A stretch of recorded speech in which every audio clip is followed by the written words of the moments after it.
అనుకున్నట్టే అయ్యింది. Top order failure టీమిండియాకి శాపంగా మారింది. ముఖ్యంగా ఓపెనర్ శుభ్మన్ గిల్, వన్ డౌన్లో కెప్టెన్ సూర్యకుమార్ యాదవ్ వీళ్ల ఆట తీరుతో టీమిండియా ఘోర పరాభవాన్ని మూటగట్టుకోవాల్సి వచ్చింది. ఇక లోయర్ ఆర్డర్ అయితే మరీ విడ్డూరం. 157 రన్స్కే 5 వికెట్లు కోల్పోయిన టీమిండియా 162 రన్స్కే ఆల్అవుట్ అయిపోయింది. 5 పరుగుల తేడాలో 5 వికెట్లు కోల్పోవడం టీమిండియా పరిస్థితిని చాటుతోంది. రెండో టీ20 మ్యాచ్లో బౌలర్లు, టాప్ ఆర్డర్ బ్యాటర్లు ఇద్దరి వైఫల్యం టీమిండియా ఓటమికి ప్రధాన కారణం. ముగ్గురు పంజాబీలు అభిషేక్ శర్మ అంతో ఇంతో 2 సిక్స్లు కొట్టి సరిపెట్టేశాడు.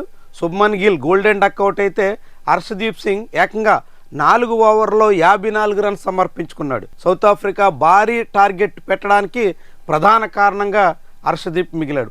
ఎకానమీ 13 రన్స్ దాటిపోయినటువంటి తీరు చాలా విడ్డూరంగా కనిపిస్తుంది. ఒక ఓవర్లో అయితే ఏకంగా 7 వైడ్ బాల్స్తో కలిపి 13 బాల్స్ వేయాల్సిన పరిస్థితి వచ్చింది. నవీన్ ఉల్-హక్ ఆఫ్ఘనీ బౌలర్ సాధించిన 13 బాల్స్ ఓవర్ రికార్డ్ని ఇప్పుడు హర్షదీప్ సమం చేశాడు.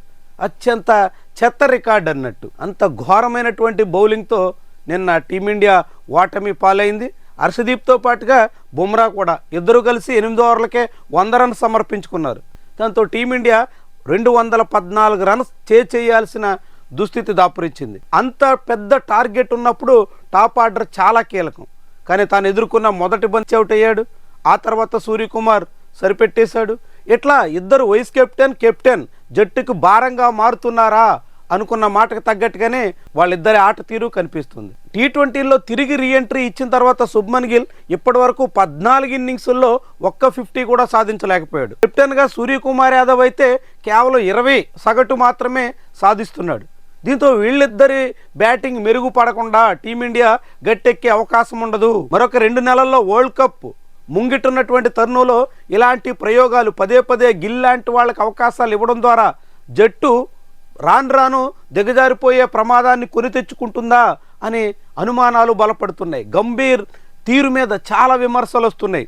సహజంగా టీం జట్టు అవసరాలకు తగ్గట్టుగా ఎంపిక చేస్తారు, కానీ ఇక్కడ కోచ్ ఇష్టాలకు తగ్గట్టుగా ఎంపిక చేస్తున్నారు, అందుకే ఇలా తయారయ్యింది అనే మాట వినిపిస్తుంది. టాప్ ఆర్డర్ బ్యాటర్ వైఫల్యం కారణంగా మిడిల్ ఆర్డర్ మీద ప్రభావం పడింది. ప్రతిసారి హార్దిక్ పాండ్యా అదే రీతిలో బ్యాట్ జులిపించడం సాధ్యం కాదని నిన్న నిరూపితమైంది. ఒక్క తిలక్ వర్మ పోరాడినా జట్టు గట్టెక్కే అవకాశం కనిపించలేదు. మిగిలిన బ్యాటర్లు ఎవ్వరూ తోడ్పాటు అందించకపోవడంతో జట్టు ఫెయిల్ అయ్యింది. ఏకంగా 50 రన్స్ తేడాతో ఓటమి పాలు కావాల్సి వచ్చింది. ఘోర పరాభవం తర్వాత థర్డ్ టీ20 ధర్మశాలలో జరగబోతున్న తరుణంలో కోలుకుంటారా? తిరిగి మళ్ళీ పట్టు సాధిస్తారా?